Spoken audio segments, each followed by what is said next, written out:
Welcome back after the break. Basit صاحب، آپ کچھ ذکر کرتے ہیں فلم ستلج کا. یہ کیا معاملہ ہے؟ فلم بنی بھی، ریلیز بھی ہو گئی، سرٹیفکیٹ بھی مل گیا، اس کے بعد ایک مرتبہ پھر سے پابندی لگ گئی.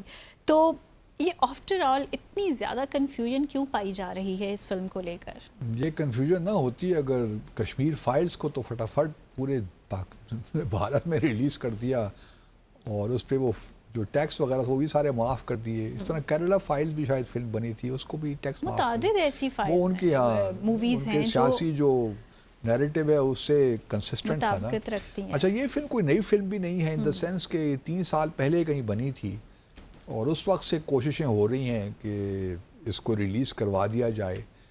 بہت سے آئے کہ جی 127 کے قریب ایک خبر کے مطابق کہا گیا کہ اس کے جو سینز ہیں وہ کاٹیں 127. تو انہوں نے کہا کہ جی ہم اگر 127 سین کاٹیں گے تو پھر تو ٹریلر ہی رہ جائے گا، فلم تو رہے گی نہیں.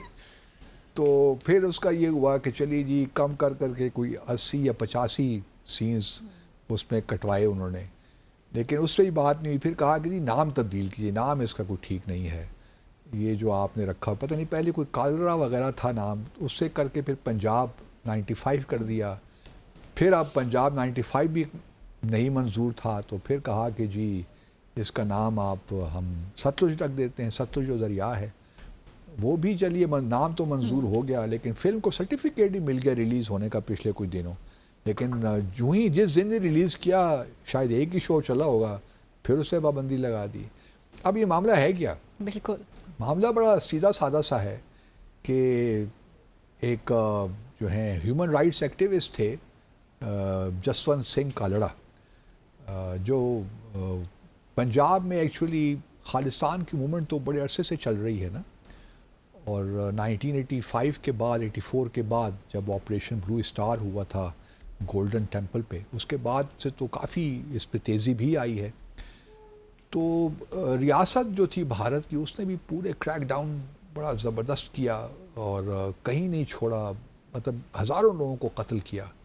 اور خالستان سے جو لوگ آپ ان کو سپورٹ کرتے تھے وہ ساری موومنٹ کو ان کو پکڑ کر گھروں سے اتار کر مارا نکال کر.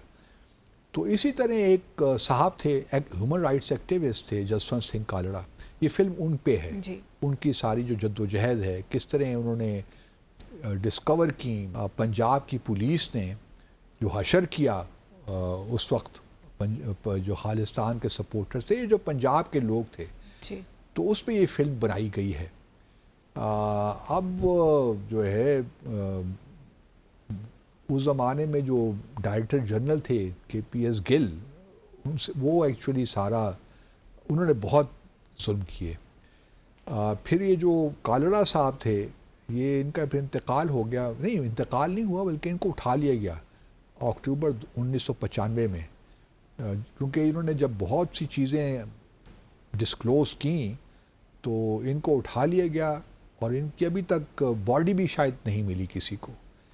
تو یہ ایک بہت بڑا جو ہے نا ایک پنجاب کے لوگوں کے لیے ایک بہت پریشان کن معاملہ تھا. تو اس پہ ایک فلم بن گئی. اب وہ بھارت کے جو سیکولر مائنڈڈ لوگ ہیں وہ تو کہتے ہیں کوئی بات نہیں ہے جی، ٹھیک ہے، سب کو حق ہونا چاہیے اپنی اپنی بات کہنے کا. لیکن ریاست کا یہ خیال ہے کہ نہیں جی یہ تو دہشت گردی کو جسٹیفائی کرنے کی بات ہو رہی ہے، انسرجنسی جو ہے خالستان کی اس کو جسٹیفائی کرنے کی بات ہو رہی ہے. تو جس طریقے سے اس کو پیش کیا جا رہا ہے کہ بڑا اچھا کام ہوا تھا 90s میں، تو اس کو تو ہم اجازت نہیں دے سکتے. تو اب وہ کنٹروورسی بن گئی ہے. بلکہ کے پی گل صاحب جو ہیں یہ آئی پی ایس جو ہے انڈین پولیس سروس سے تھے. ان کا انتقال میں 2007 میں جب انڈیا میں تھا تو اس وقت ان کا انتقال ہوا تھا. بھارت میں جب میں تھا صحیح 2017 میں کہیں ان کا انتقال ہوا تھا.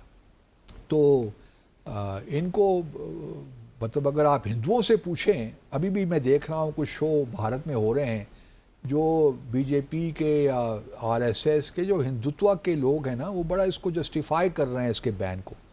اور جو جسونت سنگھ صاحب ہیں جن کو اغوا کر کے پتہ نہیں کہاں ان کو لے جایا گیا، ان کو کہہ رہے ہیں کہ وہ ٹیررسٹ تھے اور ایسی ان کو ہیومن رائٹس ایکٹیوسٹ ہم نے نام دیا ہوا ہے. تو وہ اس کو جسٹیفائی کر رہے ہیں. تو ہندوؤں میں ایک بڑا ایسا گروپ نظر آتا ہے، بلکہ ایک بہت واسٹ میجورٹی نظر آتی ہے جو کہ سکھوں کو دے لک ڈاؤن اپون دم. تو اس میں بالکل صاف ایک نظر آ رہا ہے کہ کس طرح سکھ جو ہے، ہندو جو ہے وہ سکھوں کو دیکھتا ہے. اور یہی جو ہے معاملہ اگر آپ اس کو تھوڑا سا آگے لے کر چلے جائیں تو کیونکہ پچھلے دنوں نیو یارک کے جو پروسیکیوٹرز ہیں، انہوں نے فیڈرل پروسیکیوٹرز انہوں نے انڈائٹ کیا ہے ایک صاحب ہے لارنس بشنوئی، جو نجر کا قتل نہیں ہوا تھا 18 جون 2023 کو. اس میں پہلے اگر آپ کو یاد ہو تو کینیڈا کے جو وزیر اعظم تھے جسٹن ٹروڈو، انہوں نے ایک پریس کانفرنس بھی کی تھی اور کہا تھا کہ جی اس میں کچھ انوالومنٹ ہمیں آفیشیل انوالومنٹ نظر آتی ہے. بلکہ یہاں تک بھی تھا کہ جو بھارت کا ہائی کمیشن تھا یا ہائی کمشنر بھی تھے، ان سے بھی وہ پوچھ گچھ کرنا چاہتے تھے. پھر اس لیے بھارت کو اپنے ہائی کمشنر کو بھی ڈرا کرنا پڑا، بلانا پڑا واپس. تو کافی اس وقت ٹینشن تھی بھارت اور کینیڈا کے درمیان. اور بلکہ یہاں تک بھی تھا کہ جو دوسرے ایک صاحب تھے گرپربنت سنگھ پنن، ان کو بھی قتل کرنے کی جو سازش تھی اس کے بھی تانے بانے اجیت دوول صاحب سے اور امیت شاہ سے ملائے جا رہے تھے. تو اب چونکہ نئی حکومت کینیڈا میں بھی آ گئی، رام صاحب بھی آ گئے، تو کچھ تھوڑے بہت ری وزٹ میرے خیال میں کیا ہے. اور فیڈرل پروسیکیوٹر نے اب یہ انڈائٹ کیا ہے، لارنس بشنوئی صاحب ایک ہیں جو کہ ایک کرمنل آپ کہہ لیجیے سنڈیکیٹ ہے، اس کو وہ ہیڈ کرتے ہیں بشنوئی صاحب. اور بشنوئی صاحب پچھلے کئی سالوں سے، میں خیال 2015 سے جیل میں ہیں بھارت میں. اور ان کے ایک اور ساتھی بھی ہیں جن کا نام شاید ہے ستندر جیت سنگھ، وہ بھی ان کے ساتھ. تو ان دو اشخاص کو انڈائٹ کیا ہے نجر کے کیس میں.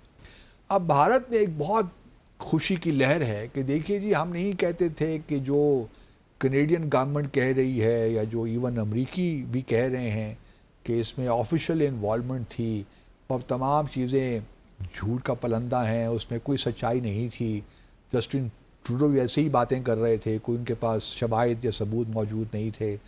اب دیکھیے بات کھل کے سامنے آ گئی ہے اور لارنس بشنوئی اور اس کا سنڈیکیٹ جو تھا وہ اس میں انوالو تھا. ہم تو یہی کہتے رہے کہ ہماری آفیشیل لیول پہ کوئی انوالومنٹ نہیں ہے. سوال یہ پیدا ہوتا ہے کہ اگر ایسی ہی بات ہے تو پھر ذرا بشنوئی صاحب کو اور یہ جو ستندر جیت سنگھ ہیں ان کو ذرا حوالے کر دیجئے نا، امریکہ کے حوالے کر دیجئے. پھر دیکھیے کہ وہ کیا کیا باتیں اگلتے ہیں. یہ تو جیل میں بیٹھ کے اتنے پاورفل لوگ ہیں، ایک کرمنلز، کہ یہ بھارت کی حکومت کے ایما پر ہی آئی ایم شور کہ ایکٹ کر رہے ہوں گے. اگر نجر کا قتل ہوا ہے یا پنن کو قتل کرنے کی سازش ہوئی ہے تو ان میں ممکن ہے کہ بشنوئی کا ہاتھ ہو. میں یہ نہیں کہہ رہا کہ سنڈیکیٹ کا ہاتھ نہیں ہو سکتا، لیکن یہ سنڈیکیٹ کو بھی آگے ڈالنے کے لیے پیچھے یہی لوگ ہوں گے، امیت شاہ اور اجیت دوول ٹائپ لوگ. بالکل، کیونکہ ان کے بغیر یہ ہو نہیں سکتا. وہ کہتے ہیں کہ سنڈیکیٹ جی بڑا اس کے بہت پاورفل ہے، اس کے ہاتھ بہت لمبے ہیں، وہ جو چاہے یہ جیل میں بیٹھ کے بھی کر سکتے ہیں. تو جیل میں چلیے، ہم یہ بات ہی مان لیتے ہیں، جیل میں بیٹھ کے کر، لیکن ان کا کوئی انٹرسٹ نہیں لگتا کہ وہ نجر کو یا ان لوگوں کو قتل کروائیں. بالکل، اگر یہ لوگ ایکٹیو تھے یا ہیں، نجر اگر ایکٹیو تھا اور یہ پنن صاحب ایکٹیو ہیں، تو وہ جو ہے کس کے لیے پریشانی کا سبب بنے ہوئے ہیں؟ کیا بشنوئی کی پریشانی کے لیے؟ اس کے لیے پریشانی کا سبب، وہ تو جیل میں بیٹھا ہے نا، اس کو کیا ضرورت پڑی ہے کہ وہ نجر کو قتل کروائے؟ مطلب کوئی کامن سینس کی بات ہے نا. وہ جیل میں بیٹھا ہے، یہ جو ستندر جیت سنگھ صاحب ہیں یہ بھی جیل میں بیٹھے. ان کو کیا فرق پڑتا ہے کہ خالصان کی موومنٹ کس طرف جا رہی ہے، اس میں کتنا زور پکڑ رہی ہے؟ یہ تو حکومت کے لیے پریشانی کا باعث ہونا چاہیے نا. تو میرا تو ابھی بھی یہی ماننا ہے کہ جو ایکچول اس کے پیچھے کردار ہے وہ بھارت کی حکومت ہی ہے. ممکن ہے کہ اس نے اس جو کرمنل سنڈیکیٹ ہے یہ بشنوئی والا، اس کو استعمال کیا ہو. تو اگر یہ دونوں اشخاص جن کو انڈائٹ کیا ہے فیڈرل پروسیکیوٹرز نے امریکہ میں، نیو یارک میں، اگر یہ دونوں اس طرح مطالبہ کر رہے ہیں کہ ان کو ہمارے حوالے کیجیے تاکہ ہم اتنا مقدمہ چلائیں، تو ذرا حوالے تو کریں نا بھارت کی حکومت. لیکن یہ کبھی ہینڈ اوور نہیں کریں گے، کیونکہ اگر یہ ہینڈ اوور کریں گے تو پھر دوبارہ وہی کہانی بالکل سامنے آ جائے گا. تو یہ بھارت کے لوگ خوش ہوتے رہیں، لیکن یہ ایک ٹیمپرری چیز ہے، اور خالصتان کے لوگوں کو یہ معلوم ہے، اور باہر جو سکھ ہمارے لوگ رہتے ہیں ان کو یہ معلوم ہے کہ بھارت کس طرح کون کون سے حربے استعمال کرتی ہے ان کو مروانے کے، جو ایکٹیوسٹ ہیں خاص طور پہ. تو میرا تو ابھی بھی یہی ہے کہ یہ جو اپنا احتیاط کریں، پنن صاحب بھی احتیاط کریں، کیونکہ یہ کانسپیریسی سے چلتی رہیں گی، اور باقی بھی جو ایکٹیوسٹ ہیں وہ بھی احتیاط کریں. تو ہماری تو یہی ہے کہ جی جو بھی معاملہ ہے وہ کھل کے سامنے آنا چاہیے. اور میرا اپنا خیال ہے کہ یہ آج تو چلیے یہ معاملہ کسی حد تک دب گیا، لیکن کبھی نہ کبھی پھر یہ اٹھے گا یہ معاملہ. صحیح. یہاں لیں گے مختصر سا وقفہ، اور بریک کے بعد اپنے ناظرین سے شیئر کریں گے کہ کس طرح سے افغانستان اور بھارت میں قربتیں بڑھتی ہی جا رہی ہیں، اور پاکستان کے لیے کتنے سارے چیلنجز یہ لے کر آ رہا ہے. Let's take a short commercial break hair.